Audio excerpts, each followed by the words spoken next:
NelsonJoypad.com bring you another original. 無理しちゃダメだよ。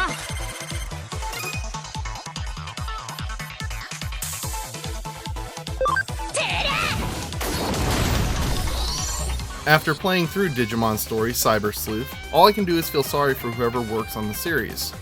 You're constantly living on the scraps of Pikachu's ferocious diet and mocked as just another clone. Having almost no experience with the series, I went in with fresh eyes and a lot of patience. The series has over 50 titles. There's got to be something worthwhile here.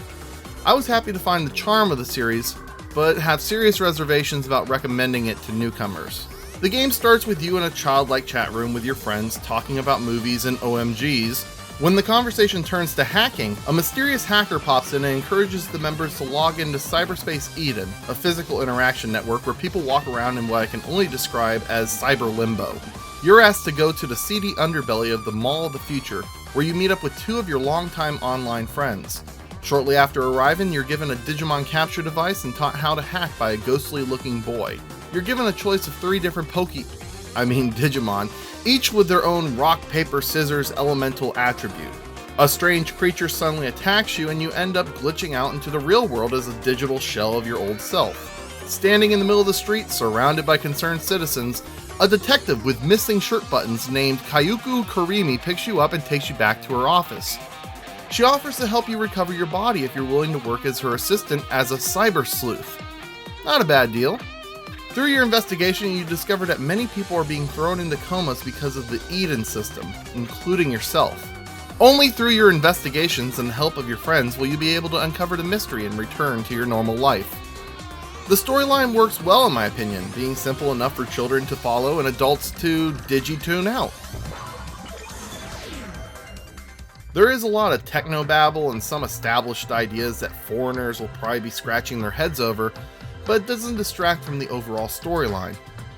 The appearance of divergence is attempted by adding additional dialogue options, but they're usually the same response said differently. In fact, at one point, the game only has one option made to look like 2. It's a real shame, as this would have been an excellent way to add some identity to your character. Probably the biggest disappointment for me would be the quote-unquote detective work. Investigations usually boil down to fetch quests, where you'll be asked to recover something or bring down an angry Digimon in the system. I would love to seek out clues, hack into computers, and really digi-dig into the narrative. Occasionally you're given a keyword to go out and ask people about, a la Shadowrun, but you're only ever extended that option in particular missions. To make it easier, people with locks and speech bubbles over their heads have the answers you're looking for, making this option completely unnecessary and uninteresting. Probably the most grievous of these decisions, the game limits you to one investigation at a time, meaning you'll be stomping familiar ground over and over again. Digimon, or digital monsters if you've never heard the clarifying song, are collectible creatures that you use in the digital world to help you overcome obstacles, but mostly to fight with others. You can digivolve. Man, if I was paid every time I said digi in this article, your characters into new and exciting versions, and in that regard, there is some great diversity. You'll usually have at least 3 variations you can choose from instead of being forced down one lineage. Digimon also level up quickly, meaning you'll be mutating more than Stan Lee. Instead of capturing these creatures, you battle them and slowly download their digital genetic, Once you've recovered enough information, you can hatch them in your Digilab. Once there, you can send them into your lineup of battling creatures, send them out to a farm where they'll train up and find leads, or you can destroy them and feed them to your more powerful Digimon. At first, I thought it was merely allocating resources, but later you find out these creatures are sentient beings from another world altogether. Say what you will about animal fighting, but in Pokemon you can't feed your Charmander a Pidgeotto. In this game, you can sacrifice weaker creatures in a quickening-like event. There can be only one Tankmon! One aspect I did like was how creatures don't take up open spots, but rather room on a data-limited space. Your team can only have a limited amount of data, resulting in either a small group of powerful monsters or a collective of smaller, less evolved ones. This offers a great diversity of options and provides some real incentive to rotate out your fighters. Probably the most confusing moment I experienced was trying to figure out how Digimon offered different hacking abilities in the game. In your journey, you'll stumble across literal firewalls blocking your way into digital land of Eden. When you're first given use of this ability, it just seems like something you were given. Later, when you have to open level 2 securities to progress in the game, you'll find yourself unable to proceed. Turns out I had 3 powerful creatures when I really needed a bunch of losers on my team to use my level 2 firewall breaker. Why exactly? I have no real idea. The game doesn't do an excellent job of explaining all of the digi features. There's some variety outside of the constant fetch quests and the main storyline, but sadly they're not that interesting. You're given a communications device where you're encouraged to respond. This sounds interesting until you're given constant Digimon trivia. If you're a fan, I'm sure you'll enjoy periodic interruptions from your Digimon asking you random questions about the series. But for me, it's a momentum-breaking annoyance. Even so, when they ask real-world trivia questions, breaking my immersion. The thing I was hoping for was a more complicated battle system than the Nintendo Juggernaut, but sadly the game glorifies the same overly simplistic approach to combat. Characters have their own set of moves, void of any kind of variety or choice. Outside of choosing what Digivolution you go with next, your character's moveset is carved in stone. This might not be so bad if I weren't able to run over every obstacle put in front of me. I never lost a battle, even though I auto-battled every skirmish I got into. You might think there'd be some kind of resource management, but your health and special points all regenerate when your monster levels up, which happens every 5 battles or so.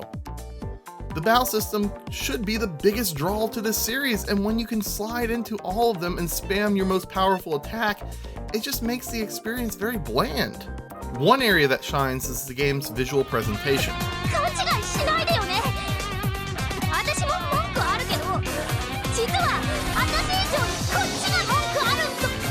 Characters like the whiny Nokia and the rock star Jimmy Ken are nicely animated and offer a playful diversity akin to the Phoenix Wright series. Yeah! I am Jimmy Ken! Yahoo! The graphics are exceptional for being a port, even if levels lack environmental variety. While the cutscenes come across choppy and lazy, the conversations are helped immensely by clever use of character movements and rotation. Backgrounds spin around as characters turn and walk around the frame. It's so much better than two-dimensional drawings yapping at each other for 10 minutes. The game also features a stationary camera angle, which was probably better suited for the PS Vita, but on the console feels very limiting. The game's soundtrack is pretty good, but has the problem of being repetitive when you hear the startup of the same song every time you leave a battle.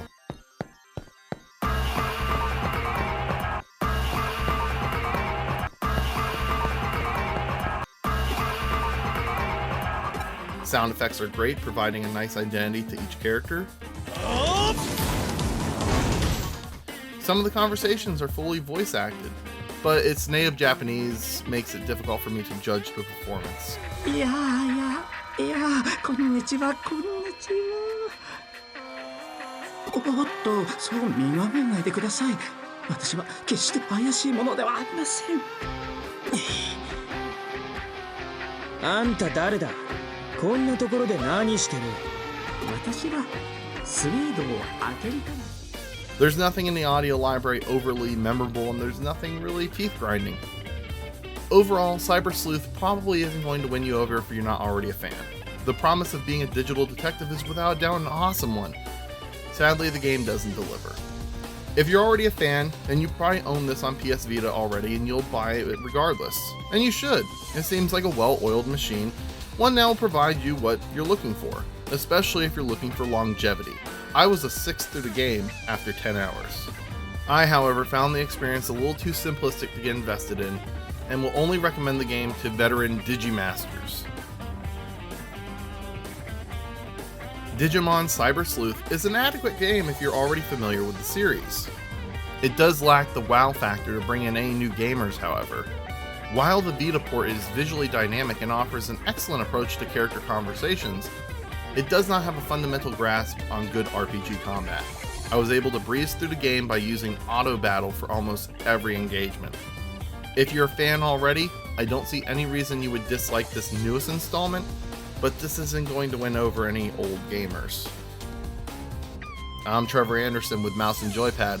If you've enjoyed this review, please like, comment, and subscribe, and we'll see you on the site. Thank you so much for watching.